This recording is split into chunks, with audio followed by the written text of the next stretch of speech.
নমস্কার, বাঙালির ঘরকন্যায় সবাইকে স্বাগত। আজকে আমি চিলি এগ বানাবো। এটা রুটি, পরোটা, ফ্রাইড রাইস, পোলাও সব কিছুর সাথেই ভীষণ ভালো লাগে খেতে, আর খুব সহজেই রেসিপিটাও হয়ে যায়। এর জন্য আমি একটা বড় বাটি নিয়েছি, তাতে 4টে ডিম ফাটিয়ে নিচ্ছি।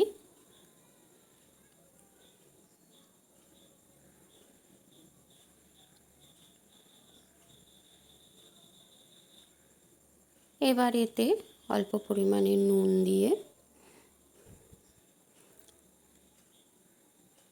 আর একটুখানি হলুদ দিয়ে আমি একটা হ্যান্ড উইক্স দিয়ে ভালো করে এটাকে বিট করে নেব। ভালো করে এটাকে ফেটিয়ে নিচ্ছি। এটা ভালো করে ফেটিয়ে নিয়ে একটা টিফিন বক্সের মধ্যে আমি একটু তেল মাখিয়ে নিয়েছিলাম, তার ভেতরে এই ফেটানো ডিমটা দিয়ে দিলাম। এবার এটার মুখটা ভালো করে আটকে দেব। আর উনুনে আমি কড়াই বসিয়ে তাতে কিছুটা জল গরম করতে দিয়েছি। এবার তাতে আমি লেবুর 2টো টুকরো দিয়ে দিলাম। এতে জলটা ফুটে খুব কালো হবে না কড়াইটা। আর তার উপর একটা স্ট্যান্ড বসিয়ে বাটিটা বসিয়ে দিয়ে 7 মিনিট মতন স্টিম দিয়ে নিয়েছি। এবার টিফিন বক্স থেকে এটাকে ডিমোল্ড করে আমি পিস করে নিচ্ছি। আমি একটু বড় পিস করেছি, আপনারা আপনাদের পছন্দ মতন পিস করে নিতে পারেন। আর আমি এখানে 2টো পেঁয়াজ, একটা টমেটো, একটা ক্যাপসিকামকে চৌকো চৌকো করে কেটে নিয়েছি। এবার একটা বোলের মধ্যে আমি 1.5 কাপ পরিমাণ বেসন দিয়ে দিয়েছি, আর পরিমাণ মতন হলুদ, নুন আর একটু লঙ্কার গুঁড়ো দিয়ে প্রথমে শুকনো উপকরণগুলোকে আমি একটু ভালো করে মাখিয়ে নেব। তারপরে অল্প অল্প করে জল দিয়ে একটা খুব ঘনও না আবার একদম পাতলাও না, এরকম একটা কনসিস্টেন্সিতে আমি এটাকে মেখে নিচ্ছি। এটা হাত দিয়ে মাখালে ব্যাটারটা খুব ভালো ফেটানো হয়, সেজন্য আমি এটা হাত দিয়ে মাখলাম। এবার কড়াইতে কিছুটা সাদা তেল গরম করে আমি টুকরো করে রাখা ডিমের টুকরোগুলো ব্যাটারে ডুবিয়ে একটা একটা করে তেলে ছেড়ে দেব। এই সময় আঁচটা কিন্তু মাঝারি আছে।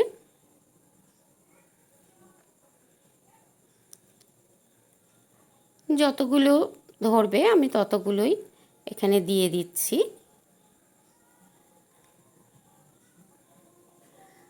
তারপরে একটা পিঠ একটু লালচে হয়ে আসলে আমি এগুলোকে আস্তে আস্তে উল্টে দেব।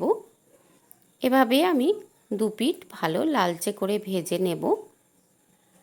আর দেখুন, এগুলো কিন্তু বেশ একটু ব্যাটারে ডুবিয়ে ভাজার জন্য ফুলেও উঠেছে।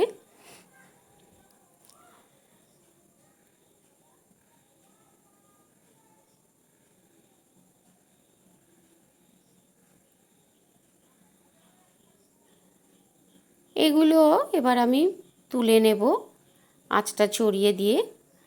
এগুলো কিন্তু শুধু খেতে, সস দিয়ে শুধু খাওয়া কিংবা চায়ের সাথে খেতেও খুব ভালো লাগবে। আমি এর পরের ব্যাচের ওগুলোও ভেজে নিয়েছি সব।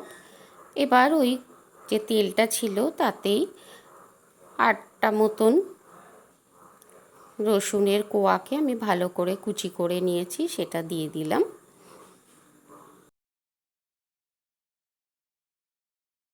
রসুনটা নাড়াচাড়া করে একটু হালকা ভাজা ভাজা করে নিয়ে আমি প্রথমে কেটে রাখা পেঁয়াজগুলো দিয়ে দিচ্ছি। এবার পেঁয়াজটাকেও আমি নাড়াচাড়া করে নেব।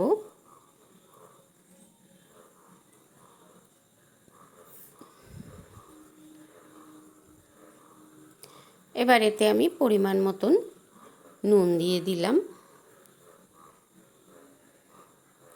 নুন দিয়েও আমি একটু ভাজা ভাজা করে নিচ্ছি। এবার আমি ক্যাপসিকামগুলো দিয়ে দিচ্ছি, দিয়ে আবার একটু নাড়াচাড়া করে একটু সময়ের জন্য ঢাকা দিয়ে দেব, যাতে পেঁয়াজ আর ক্যাপসিকামটা একটু নরম হয়ে যায়।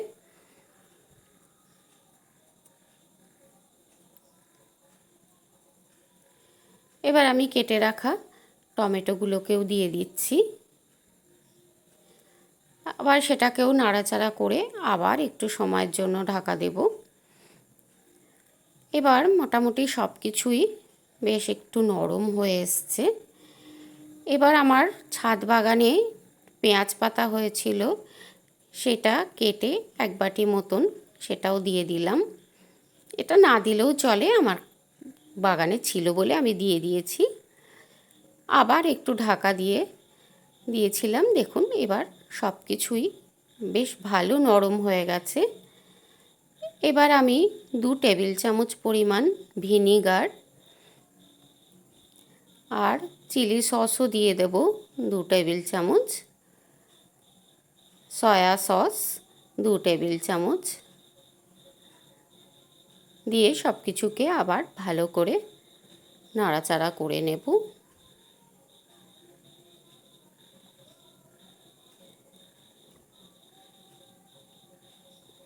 এবার এর মধ্যে আমি একটু চিনি দিয়ে দিচ্ছি, হাফ চামচ মতন।